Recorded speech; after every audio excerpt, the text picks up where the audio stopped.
UP मांगे जवाब के इस कार्यक्रम में हमारे साथ जुड़े हुए हैं आशु घोष निर्मल जी, जो कि प्रत्याशी हैं आम आदमी पार्टी से।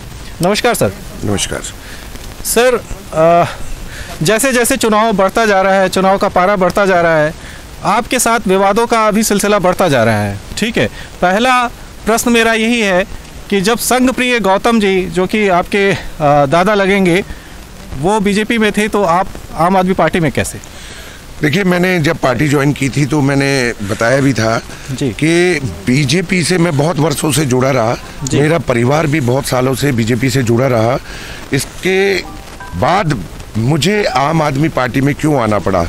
क्योंकि समय के चलते चलते बीजेपी के कथनी और करनी में बहुत ज़्यादा फर्क हो गया था, और जो उन्होंने वादे किए वो लोगों से पूरे नहीं किए, और इसके साथ साथ जो आम आदमी पार्टी की नीतियां थी वो बहुत ही बेहतरीन आज पूरा देश जानता है। उसके चलते मैं आम आदमी पार्टी में शामिल हुआ।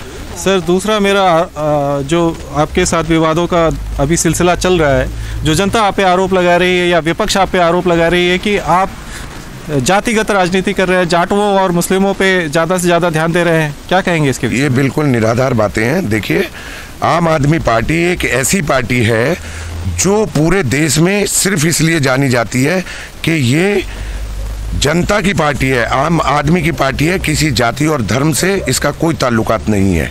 हम लोग कर्म करने वाले लोग हैं, और चूंकि मैं इस एक जनरल सीट पे अकेला दलित हूँ तो शायद लोग ऐसे आरोप लगा रहे हो।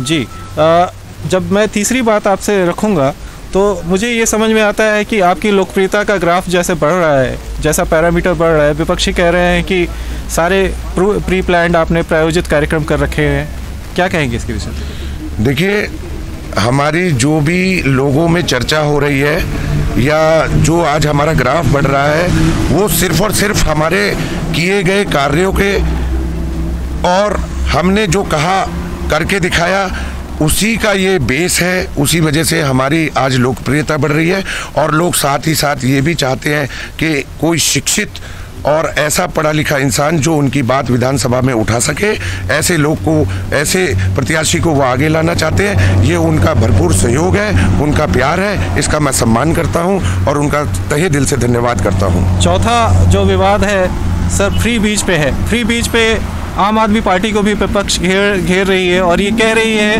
कि जनता को पैसे कैसे देंगे जब आपके पास बजट होगा ही नहीं, तो उस बिना बजट के आप कैसे फ्री बीज की आप घोषणा कर सकते हैं कि आपने 5,000 रुपये युवाओं के लिए दे रखा है, 1,000 रुपये महिलाओं को दे रखा है, और भी आपने बहुत सारे फ्री बीज की घोषणाएँ करी।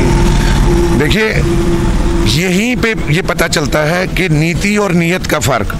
हमारी नीतियां और नीयत ये दोनों साफ हैं। मैं आपको बता देता हूं, जब हजारों करोड़ रुपए कुंभ के मेले में खर्च हो सकते हैं, जब लाखों करोड़ों रुपए बिना बात के, और जिसे कहते हैं कि किसी आधार के बिना जनता का पैसा बर्बाद कर दिया जाता है, वो सारा पैसा लोगों के भले में लगा जाएगा, और हम अच्छी नीयत से काम करेंगे, प्रॉपर टैक्सेशन होगा। उस टैक्स के पैसे को जो आम आदमी पार्टी पहले से लोगों की सेवा में लगाती रही है, वही हम पूरा पैसा जनता की सेवा में लगाएंगे।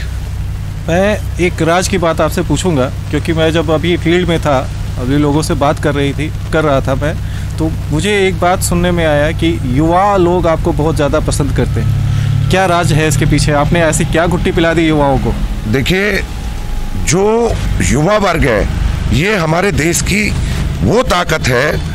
हमेशा इतिहास गवाह है कि जब भी क्रांति हुई है, युवाओं से शुरू हुई है, और हमारा देश का युवा बहुत जागरूक है, और ऐसे युवाओं की आज बहुत सख्त ज़रूरत है। जब तक ये आगे नहीं आएंगे, बदलाव संभव नहीं होगा। तो युवा आज पढ़ा लिखा है, वो जानता है केजरीवाल साहब की नीतियां, और उन्होंने जो कहा वो करके दिखाया। साथ ही साथ बेरोजगारी की जो हमारी गारंटी योजना है, उससे भी वो प्रभावित हैं। उन्हें पता है, इन्होंने कहा है तो करके दिखाएंगे। अच्छा, जाते जाते आशु घोष जी, एक मेरा प्रश्न और रहेगा, जो कि विपक्ष बार बार आप पे आरोप लगाता है कि, और आम आदमी पार्टी पे भी आरोप लगाता है कि आपके पास जो भी चीज़ें आती हैं आप उसको अपने घोषणा पत्र में ऐड कर लेते हैं। BA टैट का मामला हुआ, उसे आपने ऐड कर लिया, शिक्षा मित्रों की बात हुई, उसे भी आपने ऐड कर लिया, मोहल्ला क्लिनिक भी आपने ऐड कर लिया।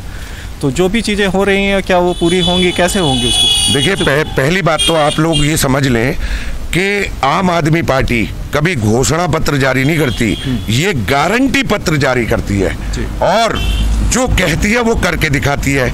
और जो भी मुद्दे हमने इस अपने गारंटी पत्र में जो शामिल किए हैं वो आम लोगों के बीच में जाके उन लोगों की समस्याओं को सुन के वो हमने इसमें शामिल किए हैं और इसको हम टंके की चोट पे कहते हैं कि करके दिखाएंगे।